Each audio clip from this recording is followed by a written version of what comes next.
Hi there. I did this Banksy style stencil graffiti effect with my son yesterday, and had loads of questions about how this was done, so I thought I'd do a quick video to show you. So this was part of a project where he needed to reproduce a famous painting, and he really liked that Banksy flower thrower photo. So what he did was, first of all, look for props, flowers, some clothes that would work, etc. So he looked at what the original model appeared to be wearing, and trying to get that stance done. So we just did a quick photo with the phone, so nothing particularly amazing there. It doesn't need to be a great quality image, because we're going to turn it into something that is very binary, black or white. So the first step is to select the subject. So for this you can either go select subject here in Photoshop.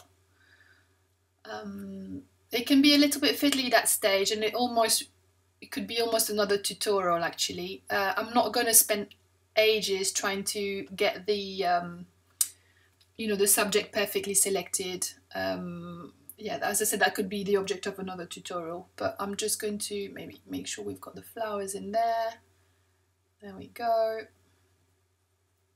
The hand, oops, it's taken quite a lot there.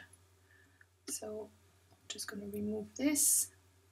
So here I'm using the quick selection tool, and by pressing either the Alt key or the Shift key, I can add or remove from the selection. So here, if I press the Alt key, it turns into a little minus. I can just remove a little bit from there. I think that will probably be fine. I could go into select and mask if I wanted to, select everything more finely.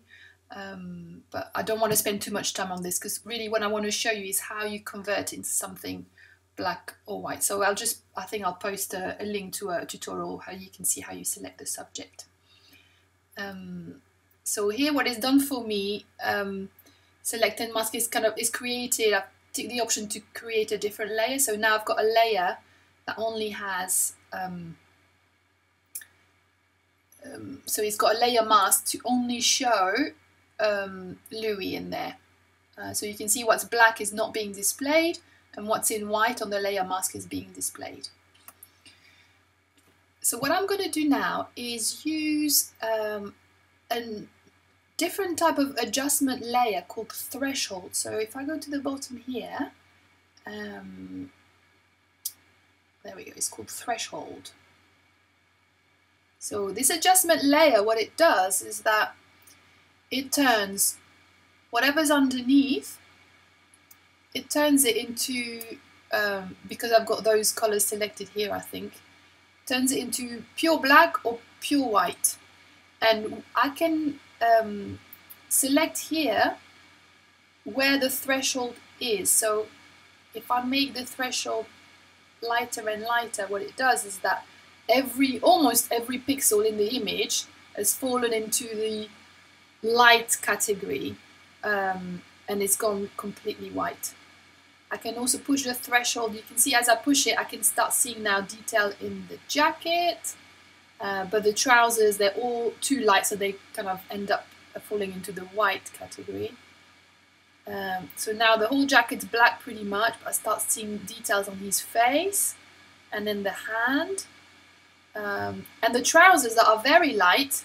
If I leave my threshold here, I think the trousers, all the pixels here in the original image, are so light that if the threshold is here, you can't see them at all. But if I start pushing the threshold there, you can see how I'm starting to see now the details. So what the threshold does is it looks at a pixel.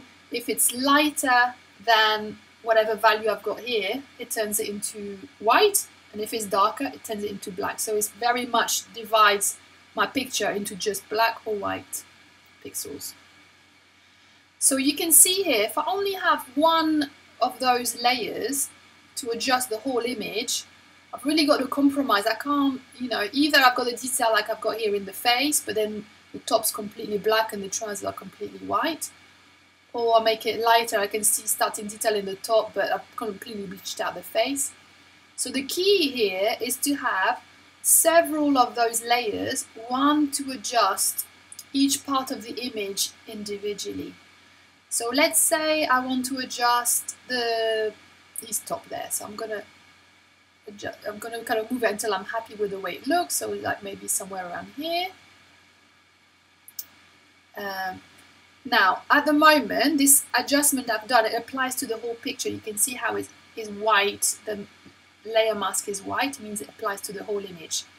I'm going to now do Command or Control I to invert it. It's now completely black.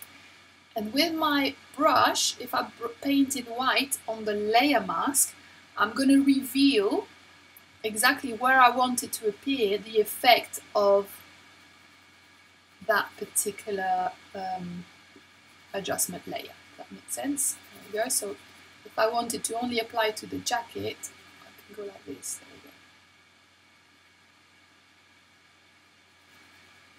we go. Right. Now what I want to do is do another one of those. Another threshold. And this time I'm going to say, okay, I want to do it for the trousers now. So I'm going to go down. I can see the detail that I want in the trousers. I quite like it like this.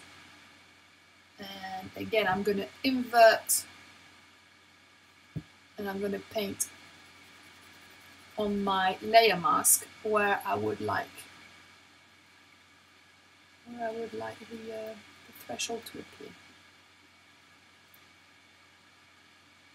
So when I paint in white, it reveals. When I paint it black, it hides. So I'm painting it in white to reveal the effect. There we go.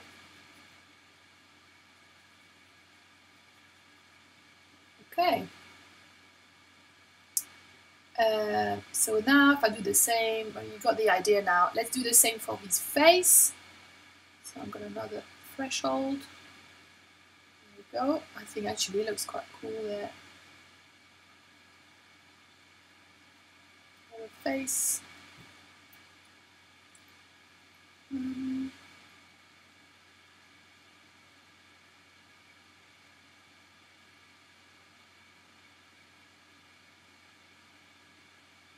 I think it also, like the shoes also look quite cool there.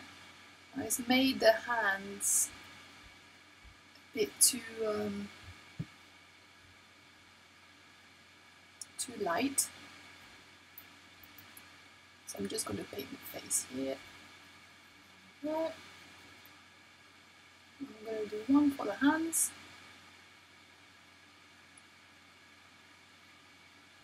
So for the hands, just like the hands, you can do the hands and the flowers maybe.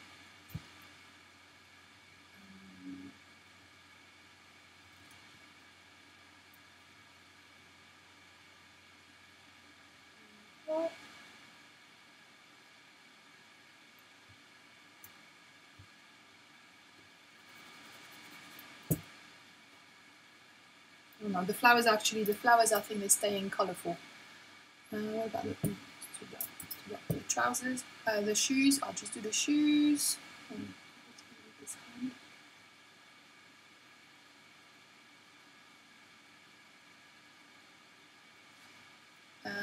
then the shoes, another threshold.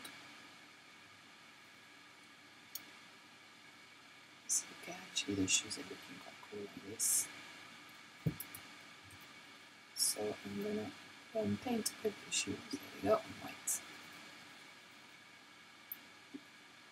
Okay, now the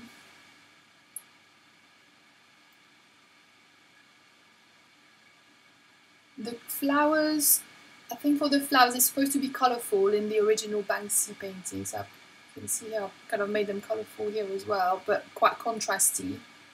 So what I did for that was another adjustment level, but this time a levels,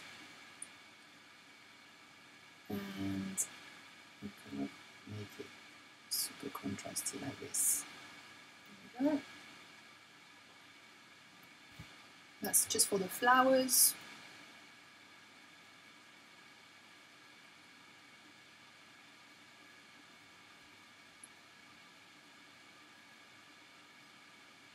Okay, so we're almost there actually. Now I know if I'd spend a bit more time cutting it properly, I wouldn't have the